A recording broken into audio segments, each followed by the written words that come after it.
Hi. Okie doke. So, in this video, I will be talking about things you can do to prepare for boot camp and studying for DEP. So they're gonna give you, the start guide. Looks like this, and it has lots of pages in it. Your creed. I don't know what that stuff is. Lots of stuff. That's the terms. So, and I know everyone's study's different, so I'm just going to let you know what I did and how I got prepared because I do leave in the next 2 weeks. I read this thing like front to back a bunch of times before I actually started focusing in on one subject. And then once I did that, I started in the front. So I started with the creed. I memorized my creed. What I did was I read it every day. I tried to repeat it back to myself, and then I also wrote it down multiple times. Once I knew my creed, I went on to do my 11 general orders. Now I know that looks overwhelming because it's 11 and they are pretty lengthy. What I did that really helped me is I did like 2 or 3 at a time. So like one day I would only focus on the first 2 or the first 3, and I would say them back to myself every time. I would just say them over, like, 1, to take charge of this post and all government property in view. And I would just keep saying it and saying it and saying it until I was, like, tired of hearing it. And once I knew that I memorized those, I would move on to the next 3.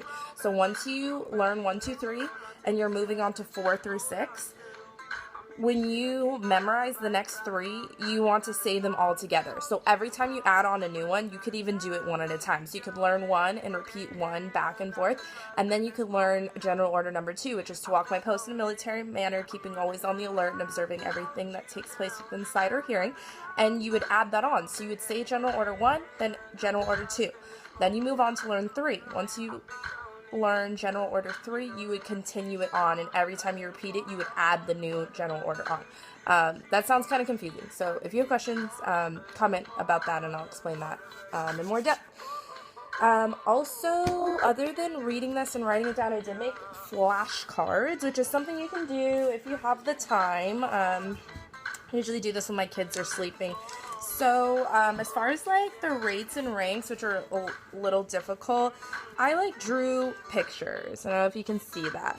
Like, and then on the back, I put, like, so that one says '06 Captain, which is a commissioned officer. Let me show you one. Okay, this one. This is an E6, a petty officer first class. So on the back, it says E6 petty officer first class, 36 months to advancement, and that's an enlisted member. So I did these, and I quizzed myself on them. And then you can also do different ones, like recite your sailor's creed, do the general orders on each card, and you can just quiz yourself. And I mean, you could do this anywhere. Like if you take the bus to work, you could do that. You could do this on your break at work. You could do this before bed when you get up in the morning. So it's really easy, and it really helps you because you really do want to know your stuff before you get there, because it just makes it easier. And a lot of people that I know have just basically said, if you don't know your orders, like, either they're gonna get upset at you and yell at you, or you're gonna have to study stuff when you're supposed to be sleeping, when everyone else is already studying everything else. And that's what I'm scared of. I would rather be smart than be strong. I don't want to get in trouble for stuff that I don't know. So I study every day. And I also, in my other videos, have posted links online. You can look at those links, and I'll try to get some other ones for you guys, but they're just like e-courses and online things you can use to study, and you'll just make a recruiter really happy if you know those things once you're in depth. So this video is getting pretty long, and I didn't actually get to talk about preparing for boot camp other than studying. So let me go ahead and make another video, and just let you guys know stuff I'm doing to get ready and things that I'm bringing for boot camp. Alright, and I'll let you know about that whole process. Okay, bye!